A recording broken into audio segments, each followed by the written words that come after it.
Ultimately, the best way to start building your dropshipping business is to start by selling a product from your site and then to experiment and grow from there. The exact strategies you use are going to depend usually on the nature of your website, your audience, and your goals. It's up to you to find your way, to see what works, and to tweak and evolve your business over time. Hopefully, this video guide has given you all the tools you need to get started. You should now have a strong idea of how a dropshipping business works and how to get started.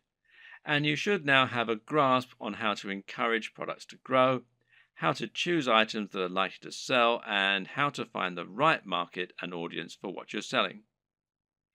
Once you begin selling physical products to your audience, you'll unlock the kinds of profits that you just can't get as an affiliate, and all without taking any significant risks or spending much money at all.